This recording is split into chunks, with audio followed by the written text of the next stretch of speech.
Alright, so I just finished watching Halloween 2.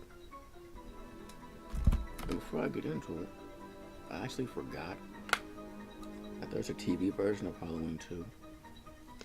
And it even has its own disc.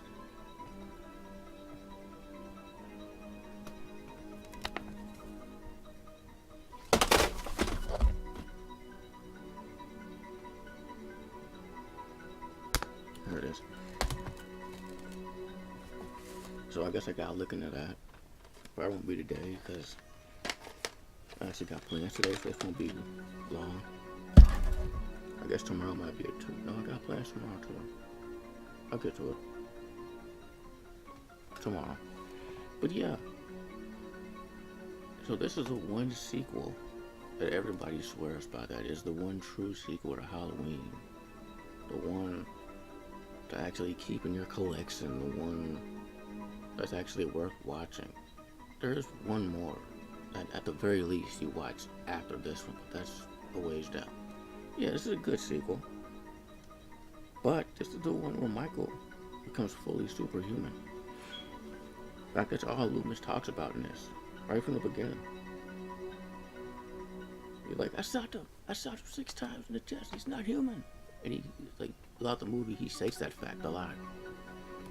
And that's true, because that's where Michael becomes superhuman. He gets shot 6 times in the chest and keeps on going with his killing spree the same night. So, yeah. And so it's not the explosion at the end. That's when he becomes superhuman.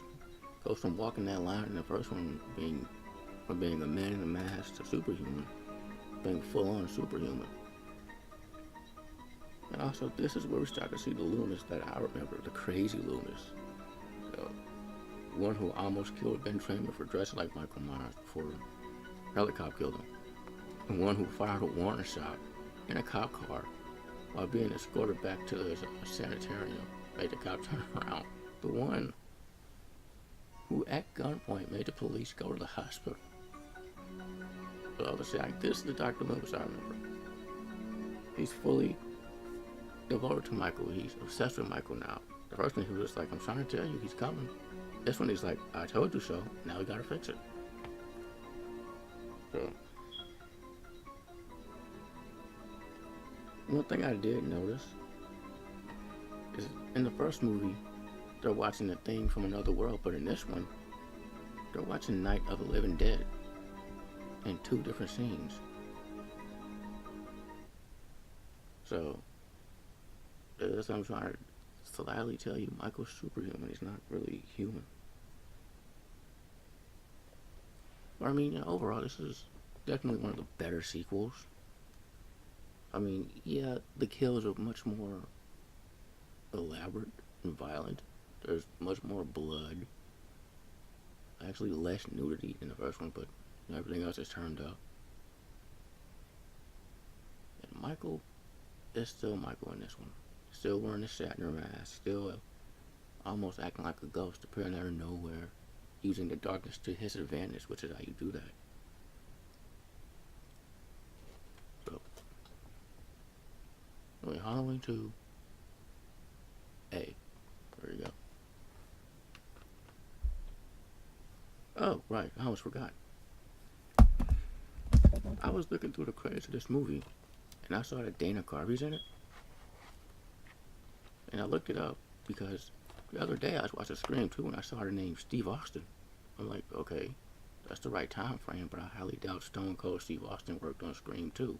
But this to be a coincidence. I looked into it, and yeah, Dana Carvey is in this. This makes him the only person to work with Michael Myers and Mike Myers. So that's all.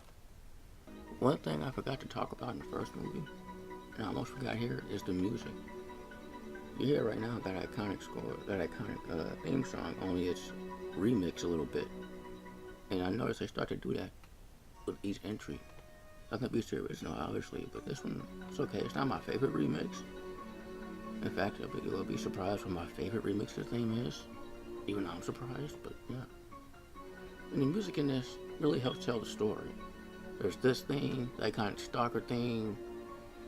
You know, there's a bunch of other stuff too. like the music is a character within this, like it should be. It's like in the first one. Really helps build a sense of dread and all that in this movie. Really know what characters are thinking without them saying a word, thanks to the music.